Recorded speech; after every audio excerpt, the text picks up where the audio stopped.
HoniGAME is back, and today we'll be breaking down the latest Poppy Playtime Chapter 4, trailer frame by frame, uncovering 15 details you may have missed. Who's tracking the protagonist? What's the mysterious eye symbol all about? And what other dark secrets are hidden deep below Playtime Co? Let's dive into it all in today's video. The trailer begins with the protagonist in a pitch-dark elevator descending into the deepest parts of the Playtime factory. This scene picks up directly after the events of Poppy Playtime Chapter 3.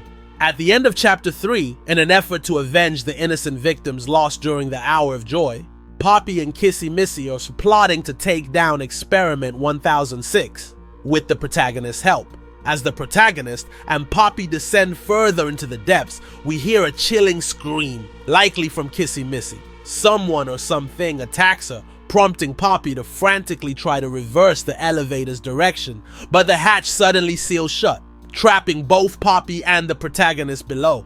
If you listen closely, you can hear Poppy calling out Kissy's name in desperation. Now, the glowing red lights you see in the trailer are not bulbs. They're actually streams of red gas being transported through pipes all over the factory. Remember, to unlock the hatch leading to the lower levels, we had to reroute the gas in the gas mixing room during Chapter 3.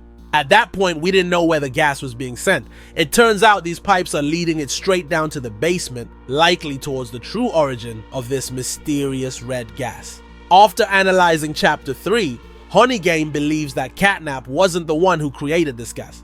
It simply knew how to harness it. What's more, it was Ollie who convinced us to redirect the gas underground. But why does Ollie need so much gas? Could it be that he's using it to subdue or capture some dangerous entity lurking down here? In one scene, we catch a glimpse of a creature that resembles a smiling critter crawling, only to be brutally crushed by a massive toy with sharp claws. The culprit? Almost certainly Yarnaby. But who's the victim? It's hard to tell from this angle, but towards the end of the trailer, we get a clearer view. Yarnaby is seen dragging the body of this creature to the reception desk, placing it on top of a TV. When we zoom in for a closer look, it turns out that the toy is none other than Po, the Crow.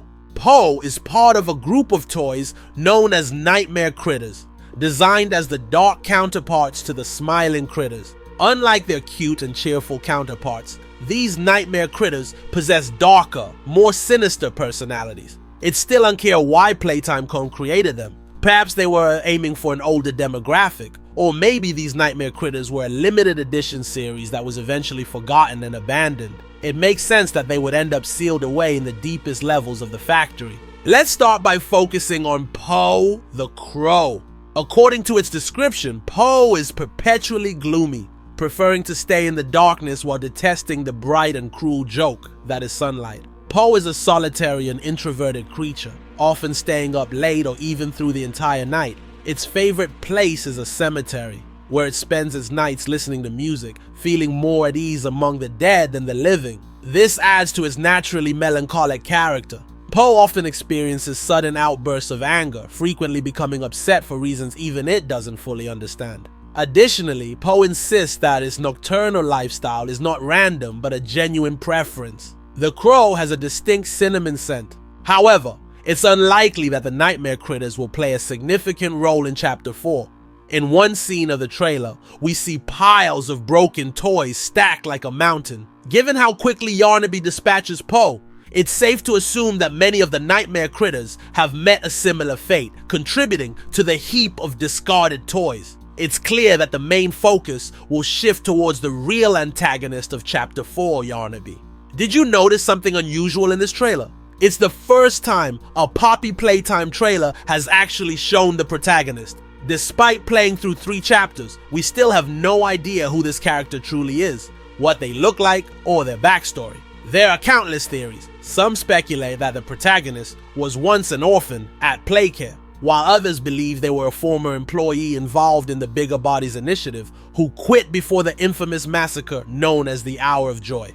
Whoever they are, we hope that Chapter 4 will finally give us some answers. However, in this trailer, all we get are distant glimpses of the protagonist, their face hidden in shadows, with only their silhouette visible. From the moment the protagonist arrives in the depths of the factory, they are being silently observed by none other than Yarnaby. In this particular scene, we see through Yarnaby's eyes as it tracks the protagonist. Notice how everything Yarnaby sees is in shades of red. Unlike humans, it doesn't perceive colors the same way. This could be due to evolving infrared vision to navigate and hunt in the darkness of the underground factory. The perspective also indicates that Yarnaby is agile and swift, given that it's watching from above, possibly from the ceiling, something no lumbering creature would do. The scene then transitions to another area marked with Caves 1C as the protagonist walks through a labyrinth of tunnels. Constructing an underground facility of this scale, especially one surrounded by a network of caves, would require top-tier expertise. This is where the construction company Warrenbach comes in. Though not a leading construction firm, Playtime Comey specifically chose Warrenbach because it's a small family-run business. The smaller the company, the fewer people there are to leak the dark secrets Playtime Co. wants to keep hidden. The construction of Playtime Co.'s factory was kept under absolute secrecy. Only top-level employees from both Playtime Co. and the construction company Warrenbach had access to the full details of this project. To ensure their silence, Playtime Co. even paid a hefty bribe of $100,000, securing their loyalty and ensuring that the underground lab would be completed within 12 months. The entrance to this secret laboratory is marked with a distinctive symbol featuring 3 interlocking squares in red, blue, and yellow. This isn't the first time we've seen this symbol. It appeared in a previous image, hinting at the location the protagonist is heading toward in the trailer. This entrance leads to the hidden lab, where Playtime Co. created their sentient toys for the Bigger Bodies initiative. In one scene, you can spot a toy quickly dashing past. It's none other than Yarnaby. The trailer then takes us to a room with a ceiling hatch surrounded by thick pipelines carrying red gas. The protagonists finds themselves in what appears to be a prison where unstable experiments are kept for further study. In earlier images, a brighter view of this prison area revealed blood-stained floors, not from the cells themselves, but from discarded toy corpses piled up in the distance. As the protagonist walks past one of the cells, red gas is being pumped into it. This is eerily similar to what occurred in the Playcare nursery. The red gas was used to put children into a deep sleep, allowing Playtime Combi to perform experiments on their bodies. On the outside, it looks like they're simply sleeping, but in reality, they're trapped in a horrifying nightmare. In Chapter 3, the protagonist personally experienced the effects of this gas. At the beginning of the game, they were forced to pass through a dense cloud of the red gas without any protective gear, which caused hallucinations of being trapped in a maze-like corridor of Home Sweet Home daycare. In this scene, security cameras are seen monitoring the protagonist's every move. You'd think that, given the factory supposedly abandoned, the security systems would be inactive. But no, someone is clearly still using them. Could this be Ollie? Even though we never see Ollie's face, he always seems to know the moment we complete one of his tasks. It's highly likely that Ollie is the one controlling the security cameras throughout the factory. Eventually, the protagonist reaches the central hub of the prison and research area. A clearer image reveals that the entrance the protagonist just emerged from is located on the right side of this room. All the doors here are reinforced with iron bars, indicating that whatever is imprisoned within these cells, Playtime Condi wants to ensure it never escapes. One of those creatures is now rapidly approaching the protagonist. As seen on a security monitor, someone has been expecting the protagonist's arrival. They've strategically placed a TV on a chair alongside the corpse of the crow, Poe, from earlier. As the protagonist approaches, the TV screen shows a chilling image, a purple eye that quickly turns red. But what does this mysterious eye symbolize? It's possible that it represents an entity or force that has been watching the protagonist all along. The shifting colors could imply the presence of something dangerous, perhaps related to Yarnaby, or an even more sinister experiment hidden deep within Playtime Co.'s underground facility. Recently, Mob Games released 3 recap videos summarizing the events of the first 3 chapters. But these aren't just ordinary recaps. They are narrated by someone who seems to know every detail of what the protagonist has done, from the moment he stepped into the factory to when he descended the elevator with Poppy. This mysterious figure is well aware of everything about the seas, holding comprehensive knowledge about each experiment. Even more intriguing is the tone in which this person speaks, with a hint of pride whenever discussing them. It implies that someone has been watching the protagonist from the very beginning, and at the end of the Chapter 3 recap video, the camera zooms out to reveal that we are seeing everything from this person's point of view, sitting and observing through security monitors.